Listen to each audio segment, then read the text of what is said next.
Big marching orders coming from Jamie Dimon as well, of course, because of all the different ventures that you are seeking approvals for, licenses for, whether it's in the securities JV. Well, we don't really want to call it a JV anymore. It's a venture where you're going to take majority ownership. Right. We know that Jamie doesn't like the term JV because you want more control. So that has been approved, but you haven't been given the license yet. Can you shed some more light on what's next? Filippo Gori, the Asia-Pacific banking head, said should be licensed by the end of this year. Yes, Dave, that's what we are expecting. To be fair, we have been working diligently along the way to get prepared before even approval is granted. We feel very excited about the opportunities. It's actually a direct response to our impending needs to serve our clients both onshore and across the borders. We have been finishing with most of our hiring, so I think 80+% of our hirings is done and we have key candidates identified. So we should be in a good place to get ourselves ready for inspection and hopefully licensing before end of the year and get into business and helping clients. Yeah, can you shed any more light on the executive team makeup that you're going to be putting together? How many are we talking about at the MD level, et cetera? In total, you can, it's all in the regulation side. You know what's the bare minimum. We're not just stopping at that. So we have more than 100+ people working on this particular entity, but I think it's the whole peripheral system, connectivity with our offshore securities, banking, onshore banking, and how to make sure that the whole ecosystem of platform investment we have are working integrally, cohesively together, asset management, futures and options, you name it. So we're excited about that additional piece, crown jewel to add to that whole spectrum. Are you concerned by possible retaliation from the Chinese if the trade talks and the trade deal go south, as it seems to be? Yeah, it's an evolving topic.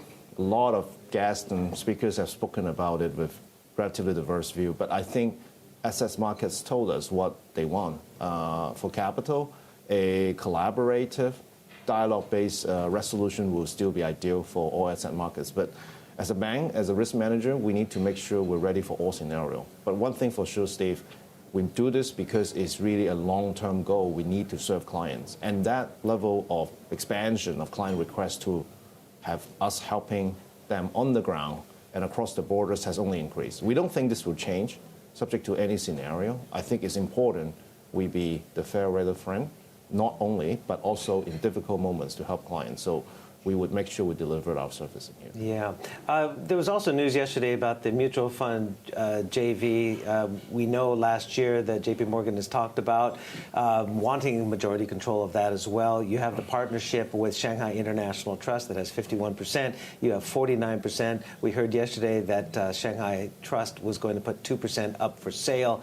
Obviously, the market assumed that you were going to perhaps buy up that 2% to take that majority control. Can you give some clarity on where we are on that? So, Steve, same message is we really have the intent and desire to increase our stake to a majority and subject to regulatory approval to 100% ownership. We have been working diligently with our partners, really collaboratively on this for a while. You have seen the publishment from the regulations, and we would update you more so when we have further details. Can you shed some light on what you talked about or how much progress you got with the regulators? I believe you went there with Jamie Dimon even as late as yesterday. Yes, I would be really glad to say it's a very collaborative discussions, and it's really consistent with all the meetings we have had in public with the industries and also ourselves on our own situation across all our investment plans and activities. The plan to open up for the country will not change and likely only accelerate. And what we have seen before this week and after this week has been very consistent with them. Did they give any indication that the mood or the sentiment or the desire to follow through on their pledges had changed? I don't see that trace. I think from what I have experienced, the determination for China to open up its sectors and embrace global investors and capital markets will remain and will sustain and likely accelerate. So that remains our goal, and our clients are eagerly involving with us to ensure we put the right support to the cross-border flow. So I think it's a matter of making sure we are there for our clients, hopefully a little ahead of the demand.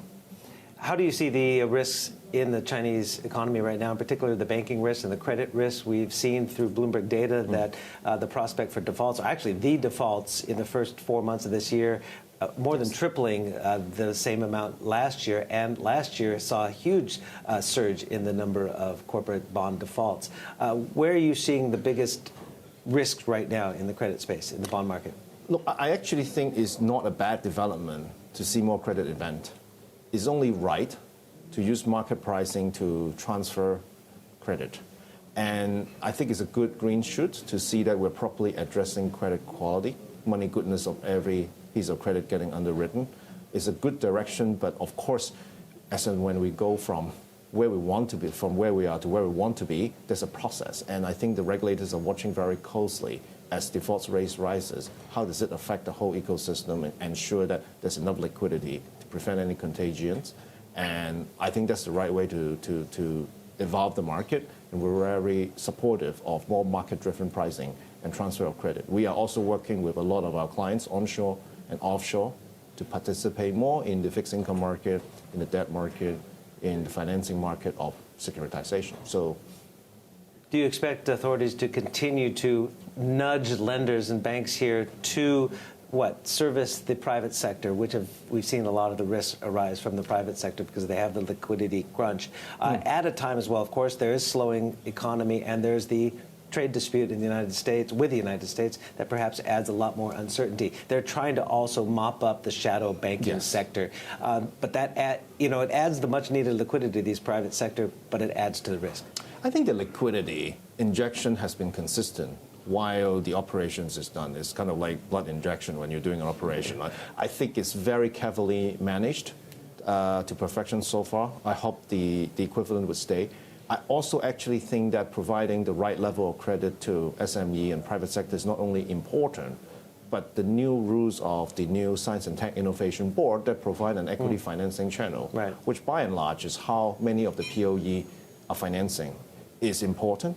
I think the provision changes in the new board where the registration-based system, the ability to remove the price cap and allow a more flexible profitability for emerging industries, all are very good development that we and our clients are very hopeful for. So that provides another platform for financing. But ultimately, I think we're working hard with the country, regulators, and clients to bring in more institutional investing. That ultimately is where I think the bigger problem and concern I personally have, as in the market is still relatively retail-driven, the majority of the volume there. If there are more institutional value investing, there are more shorts and hedging that could potentially provide buffer on a down move like a couple of days ago, would really be a more evolved market that can stomach more volatility.